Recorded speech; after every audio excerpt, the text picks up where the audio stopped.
अस्सलाम वालेकुम। पिछली वीडियो में हमने ये जितने भी टास्क हैं इसका मैंने बताया था कि करने किस तरीके से। अब ये वीडियो सॉल्व है। अगर आपसे नहीं हुआ टास्क तो आप इस वीडियो को देख के पता चल जाए आप लोगों के ये टास्क किस तरह करने। तो ये पहला टास्क है, मैं एक मिनट इसको छोटा करके दिखा देता हूँ। पहला टास्क क्या लिखा हुआ है, take input of 2 numbers from user and display its some.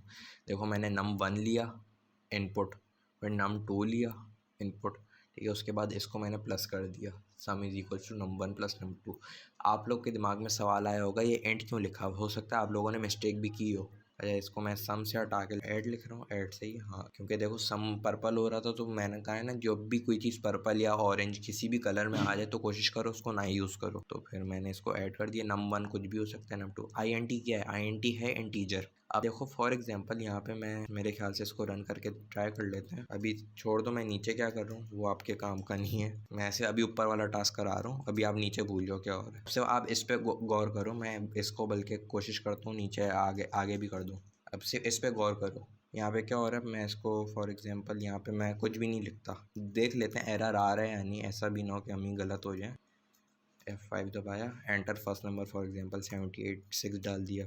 Second number मैंने डाल दिया 34। इसने क्या किया है समझे, यहाँ पे इसने द सम ऑफ 76 एंड 34 है 7634। इन दोनों को ऐड नहीं किया है, इसने इन दोनों को जोड़ के लिख दिया है। उसकी वजह ये है क्योंकि अगर मैं इसके नीचे एक और लाइन डाल दूँ, जो कि आपका अगला टास्क था, प्रिंट टाइप ऑफ सम। सम यहाँ पे सम कह रहा हूँ, यहाँ पे एक वेरिएबल ऐड बना हुआ है, ठीक है। मैं उसकी टाइप देखना चाह रहा हूँ कि किस टाइप में आ रहा है वो। मैंने यहाँ पे कुछ भी डाला, ये भी कुछ भी डाल दिया। नेम एरर, एस कहाँ से आ गया इसमें, एस कहाँ, अच्छा सॉरी, ये एस गलती से यहाँ पे मैंने टाइप कर दिया था।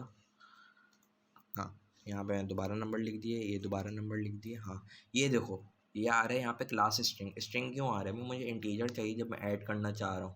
क्योंकि इसका अब इनपुट की एक और ख़ासियत है, इनपुट जब भी लेता है ना ये स्ट्रिंग ही लेता है।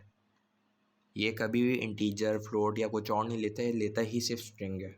तो अगर आप चाहते हो कि ये इंटीजर ले तो फिर आपको यहाँ पे इंटीजर लिखना पड़ेगा, जिस तरह पहले लिखा होता है एंटी। अच्छा, आप एक और चीज़ देख लो कि ब्रैकेट कहाँ पे किस तरह लिखे हुए हैं। INT एक इनपुट का अपना ब्रैकेट है जिसके अंदर ये लिखा हुआ है, फिर INT का बड़ा ब्रैकेट है जिसमें पूरा इनपुट लिया जा रहा है। अब ये तकरीबन 2 लाइनों में काम हो गया। इसको लंबा तरीका भी है करने का कि वो मैं एक नज़र दिखा देता हूँ कि फॉर एग्जांपल मैंने num1 लिया is equals to input dot dot dot dot. मैं समझ गए ना, या मतलब समझ लो यहाँ पे यही लाइन कॉपी हो रही है, इसी को बोल के मैं कॉपी कर ही लेता हूँ। Ctrl+C किया, Ctrl+V कर दिया। मैं इसको चला के नहीं दिखाऊंगा, इसको सिर्फ मैंने ऐसी कॉपी किया। अब वापस मैं एक और वेरिएबल बनाऊँ, फॉर एग्जांपल int_num1। मैंने एक और वेरिएबल बनाया, उसके अंदर अब मैं लिख दूं कि int_num1। अब ये भी एक तरीका है करने का, लेकिन ये लंबा है तो इसको हटा दो, इसको छोड़ दो। जब आपका एक लाइन में काम हो रहा है आपने सीधे यहीं पे int लिख दिया, उससे जो भी होगा वो यहीं पे हो जाएगा। अब आगे काम क्या हो रहा है, इसने पहले एक इनपुट लिया, फिर इसने दूसरा इनपुट लिया, फिर इन दोनों को ऐड कर दिया इसने। उसके बाद फिर प्रिंट कर रहा था सम ऑफ एक स्ट्रिंग है। उसके बाद एक कॉमा डाल के हमने num1 डाल दिया जो कि यहाँ पे 54 आ रहा था, और फिर एक और हमने कॉमा डाला, फिर इसने एंड किया। अब चला के दिखा देता हूँ ताकि समझ आ जाए। तो फिर अब देखो यहाँ पे ये इसने वेरिएबल लिया हुआ है क्योंकि 2 कॉमों के दरमियान है। num1 वेरिएबल बताया हुआ है इसको, और इसके साथ कोई इन्वर्टेड कॉमा नहीं डला हुआ, और बाकी ये अलग से इनपुट दिया हुआ है, तब ये ब्लैक से आ रहा है। बाकी देखो ये ग्रीन से आ रहा है। तो ये हमने प्रिंट को बता दिया कि पहले तुमने the sum of as it is लिखना है। फिर एक हमने इसको बताया कि ये वेरिएबल है, ये ऊपर से उठा लेगा जो भी इनपुट आएगा। फिर एंड हमने दिया हुआ इसको एज अ स्ट्रिंग, फिर num2 दिया है, और फिर उसके बाद इस ऐड। अब इसमें 3 वेरिएबल इस्तेमाल हो रहे हैं और बाकी स्ट्रिंग है, तो इस वजह से ये, अभी इसको मैं आखिरी बार रन करके दिखा देता हूँ। देखो पहले इसने पहली लाइन रीड की, इसने पहले मुझसे पहली लाइन का इनपुट मांग लिया, फिर इसने दूसरी लाइन रीड की, फिर उसने उसका इनपुट मांग लिया। अब इसने फिर एंड में खुद ही ऐड भी खुद ही किया, ऐड में मैंने कुछ प्रिंट नहीं लिखा हुआ था। उसके बाद फिर इसने ये लाइन ही सीधा प्रिंट कर दी, ठीक है। अब मैं इसको आगे कर देता हूँ। अच्छा, अब इसको मैं नीचे कर रहा हूँ, ठीक है। अब नीचे वाले को इग्नोर कर दो, अब सिर्फ इस टास्क पे गौर करो। पहले ये टास्क देख लो है क्या। Use type function to display the type of variables listed below, बस। अब यहाँ पे ये इन्होंने दिया हुआ है, ठीक है, इसको कॉपी पेस्ट कर सकते हो, खुद अपनी तरफ से कुछ भी देना चाहो दे सकते हो। यहाँ पे एज इट इज़ लिखा हुआ है, ठीक है। तो फिर यहाँ पे एक वेरिएबल ए दे दिया, एक बी दे दिया, एक सी दे दिया, एक डी दे दिया और एक फिर स्मॉल डी दे दिया। इसका मतलब समझे यहाँ पे हो क्या रहा है। यहाँ पे सीन ये बना है कि देखो, एक पहली बात, पाइथन जो है केस सेंसिटिव लैंग्वेज है, तो इसके अंदर कैपिटल डी और स्मॉल डी में फ़र्क है। ये उसको एक चीज़ नहीं लेता, बड़ा डी अलग है, छोटा डी अलग है, तभी दोनों के अलग वेरिएबल्स हैं। बड़े डी के अंदर हमने ये एक नेम स्टोर कर दिया, ठीक है, और स्मॉल डी के अंदर हमने वापस ये वेरिएबल कर दिया सेव।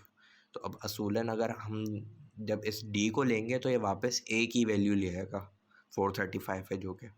बाकी यहीं पर वही प्रिंट स्टेटमेंट्स हैं, type of A, type of B, ये हमने सिंपल लिखे हुए हैं, बाकी कॉमा डाल के हमने type A B C D D ये चीज़ की हुई है। इस चीज़ को एक बार खुद रीड कर लेना। अब इसको मैं चला के दिखा देता हूँ क्या आ रहा है। ये आ रहा है, यहाँ पे देखो टाइप ऑफ डी इंटीजर, क्योंकि ये वापस ये वेरिएबल है। यही ऑन द अदर हैंड अगर मैं इसको इसके साथ भी ये डाल दूँ तो ये भी एक स्ट्रिंग बन जाएगा। अभी देखो ये भी स्ट्रिंग बन गया स्मॉल डी, लेकिन वो एक वेरिएबल आ रहा था इसके अंदर और वेरिएबल ए इंटीजर है, तो फिर वो तभी डी को भी इंटीजर कर रहा था इसको। ये देखो बस। अब चलो अगले टास्क पे आ जाते हैं हम। ये भी बड़ा छोटा सा टास्क है, नीचे भूल जाओ क्या और अभी से इस वाले टास्क पे फोकस करो। Write a Python program to takes input from user, dividend and divisor, find quotient when a number is divided by another number and it print it on the screen integer value only. अब थोड़ा दिमाग पे गौर करो, मैंने पढ़ाया होगा video में, एक से इंटीजर आता है, एक से फ्लोट आता है, ठीक है। तो फिर यहाँ पे डिविडेंड लिया हमने, ठीक है, उसके बाद डिवाइजर लिया जिससे डिवाइड कर रहे हैं, मतलब फॉर एग्जांपल 12/3 होता है या 12 डिवाइडेड बाय 3, ठीक है। तो 12 डिविडेंड होगा जो डिवाइड हो रहा है, और जिससे डिवाइड किया जा रहा है डिवाइज़र, ठीक है, वो 3 हो जाएगा जहाँ इसके मुताबिक। तो यहाँ पे डबल डिवाइड का यूज़ करने, क्योंकि हमें इंटीजर चाहिए। आप लोग को याद होगा फ्लोर डिवीजन में जब भी हम डबल डिवाइड यूज़ करते हैं तो वो आगे के डेसिमल्स हटा देता है। अब यहाँ पे इसको भी रन करके दिखा देता हूँ। बाकी वही चीज़ हो रही है, प्रिंट की स्टेटमेंट, और आगे हमने इस वेरिएबल क्वेश्चन को एज इट इज़ लिखा हुआ है कॉमे के साथ। यहाँ पे फॉर एग्जांपल मैंने लिख दिया 12 3 4 आ गया। बट इसको अगर मैं चलाता हूँ, इसके अंदर मैं कोई ख़तरनाक वैल्यू भी डालता हूँ जिसका 2 से डिवाइड नहीं हो सकती, ये मेरे ख्याल से 2 से डिवाइड नहीं होगा, 33 है क्योंकि। अब इसको मैं 2 से डिवाइड करता हूँ तो इसने मुझे राउंड ऑफ तो नहीं किया, इसने सिर्फ जो भी डेसिमल वाली वैल्यू आ रही होगी ना, अगर मैं इसको सिंगल लिखता हूँ, दोबारा करके चला देता हूँ, ठीक है। अगर इसकी वैल्यू आ रही है 3233 है, यहाँ पे 2, तो इसने देखो आगे का 0.5 हटा दिया था इस वाले में जब डबल डिवाइड लगा हुआ था। तो ये भी आसान से ही था, इसमें कोई मसला नहीं था। अब आ जाते हैं टास्क नंबर 4 पर। टास्क नंबर 4 में भी कुछ नहीं है, सिंपल सेल्सियस को फ़ारेनहाइट डिग्री में कन्वर्ट करना है, और इसका फार्मूला भी दिया हुआ है, तो इसमें सिर्फ सीधा फार्मूला लग रहा है, कोई बड़ा मसला नहीं है। हमने एक वेरिएबल बना लिया सेल्सियस का, उसके अंदर हमने इनपुट लिया। अच्छा, सेल्सियस आपको पता है हो सकता है ऊपर नीचे 32.4 हो सकता है, 38.7 हो सकता है। तो ये देखो डेसिमल वाली वैल्यू तभी यहाँ पे फ्लोट रखा है। अगर आपने राउंड ऑफ में देना है तो आप यहाँ पे INT लिखोगे, जहाँ पे जिस तरह ऊपर लिखा हुआ है।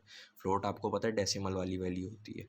तो यहाँ पे एक इनपुट की लाइन आ जाएगी, ठीक है। उसके बाद फ़ारेनहाइट का हमने एक वेरिएबल बनाया है, उसके अंदर फिर हम सेल्सियस का वही फार्मूला लगा दिया है, Celsius multiply by 9 divided by 5 + 32। उसके बाद प्रिंट टेम्परेचर इन फ़ारेनहाइट, उसके बाद फिर ये फ़ारेनहाइट का वेरिएबल जो भी यहाँ पे वैल्यू आ रही होगी। इसको भी रन करके दिखा देता हूँ। फॉर एग्जांपल आज टेम्परेचर हो रहा है 37 डिग्री 37, तो यहाँ पे मैंने लिख दिया। अब इसने बता दिया टेम्परेचर इन फ़ारेनहाइट 98.6। तो बस ये भी हो गया, इतना सा था ये वाला। देखो अभी तो अगर आपको आज वाले टास्क भी समझ नहीं आ रहे तो आप तकरीबन 10-12 वीडियोस देखो, उसके बाद फिर एक बार ये वाली वीडियो दोबारा खोल कर देखना। और आपको अगर तब भी समझ नहीं आ रहे तो आप बेशक ये सीरीज़ छोड़ दो, लेकिन अगर तब आपको ये चीज़ें समझ आने लग जाएँ तो इसका मतलब फिर सही जा रहे हो। क्योंकि मुझे भी ये चीज़ पहली बार में समझ नहीं आए थे हो क्या रहा है। मैं बिल्कुल न्यू था प्रोग्रामिंग के अंदर, पाइथन के अंदर, ठीक है, बिल्कुल रूकी या नूब जिसे कहते हैं। लेकिन आज यहाँ पे पहुँच गए हैं कि कम से कम ये चीज़ें तो समझ आ ही जाती हैं, और ये चीज़ें कोई इतनी मुश्किल भी नहीं है। बस दुआ करो ये वीडियो ना ही खोलने की ज़रूरत पड़े। पूरी देखने की ज़रूरत ना पड़े। कुछ एक दो टास्क में प्रॉब्लम आ सकती है पहली बार अगर कर रहे हो, लेकिन कोशिश करना कि खुद ही करो। ये है simple, write a program to take input of a number from user and display it square. Square का मैंने आपको बताया था डबल स्टैटिक होता है। यहाँ से एक इनपुट लिया, अब यहाँ पे आप INT भी लिख सकते हो, फ्लोट भी लिख सकते हो, यहाँ पे इशू नहीं है। यहाँ पे चलो फ्लोट लिखा, फ्लोट पे भी अगर हम 4 लिखेंगे तो 4.0 ही होगा, वो इतना इशू नहीं है। स्क्वायर किया, फिर नंबर डबल, ये आपको पता है डबल स्टैटिक होता है स्क्वायर के लिए। फिर द स्क्वायर ऑफ नंबर, ये एक स्ट्रिंग है, फिर एक हमने नंबर डाल दिया, ये एक वेरिएबल था। फिर इज़ हमने एज अ स्ट्रिंग डाल दिया जो कि एज इट इज़ आएगा। फिर स्क्वायर एक वेरिएबल था। अब इसको चला के दिखा देते हैं। फॉर एग्जांपल फ्लोट है ना, तो फ्लोट के अंदर मैं कुछ भी डाल सकता हूँ, पॉइंट की वैल्यू भी इसने देखो बता दिया। अभी अगर फ्लोट के अंदर मैं सादी वैल्यू भी डाल सकता हूँ सीधा, बस इसने आगे 0.0 लगा दिया, इधर भी 0.0 लगा दिया। ये अगर INT होती 4 डाला ठीक है, तो इधर देखो 0.0 नहीं आ रहा। अब इधर अगर मैं पॉइंट वाली वैल्यू डालता हूँ तो देख लेते हैं एरर ना है। ये देखा इसने एरर दे दिया। बाकी इग्नोर करो कि एरर क्या है, आप सोचो जहाँ पे ये फ्लो, जहाँ पे जो चीज़ घुस ही नहीं सकती आप वो चीज़ दे रहे थे, तो इस वजह से एरर दे दिया। अब इसको मैं एक तमीज़ वाले तरीके से रन कर देता हूँ ताकि वो एरर लाल लाल गंदा ना लगे। हमने ले लिया 3 का स्क्वायर 9। फाइनली मेरे ख्याल से लास्ट टास्क है। अब इस टास्क में भी कुछ नहीं हो रहा है, यहाँ पे देख लो। एरिया ऑफ सर्कल चाहिए, ठीक है, राइट अ प्रोग्राम, हाँ एरिया ऑफ सर्कल चाहिए जिसमें रेडियस का इनपुट लेगा यूज़र से। यहाँ पे रेडियस का एक इनपुट ले लिया। अब फ्लोर रेडियस देखो 4.2 सेंटीमीटर भी हो सकता है, तो इतना इशू नहीं है। बाकी ये एरिया का फॉर्मूला ये एज इट इज़ आपको इंटरनेट से मिल जाएगा। ये पाए की वैल्यू पाए मल्टीप्लाई बाय रेडियस का स्क्वायर, पाए आर स्क्वायर जिसको आपने सुना होगा, ठीक है। तो ये पाए की वैल्यू डाल दी यहाँ पे, पाए आर स्क्वायर, और ये एरिया का फॉर्मूला है सर्कल के। बाकी ये सीधा एक लाइन प्रिंट हो रही है और आगे एरिया का वेरिएबल प्रिंट हो रहा है। अब इसके आगे मैं कुछ ऐसी तफरीयाँ भी कर सकता हूँ, व्हेन रेडियस इज़, ठीक है, दोबारा कॉमा, यहाँ पे रेडियस मैंने डाल दिया, तो ये समझ लो एक एक्स्ट्रा लाइन मैंने अपनी तरफ से ऐड कर दी लंबी करने के लिए। अब यहाँ पे मैंने रेडियस डाल दिया 4.6, तो ये इसने देखो इतना लंबा 999 करके दे दिया। इवन रेडियस इज़ 4.6, यही मैं हटा दूंगा तो कोई फ़र्क नहीं पड़ेगा, ठीक है, एज इट इज़। देखो इसको यहाँ पे कोई भी वैल्यू डाल सकते हैं, 5 डाल, 5 नहीं 5.3 डाल दी मैंने, ये तो इसने ये दे दिया। तो आज की वीडियो में इतने ही। अगली वीडियो में हम नए टॉपिक, एक हल्का सा रिवीजन होगा और बाकी फिर नए टॉपिक सीखना शुरू करेंगे। तो बस अल्लाह हाफ़िज़।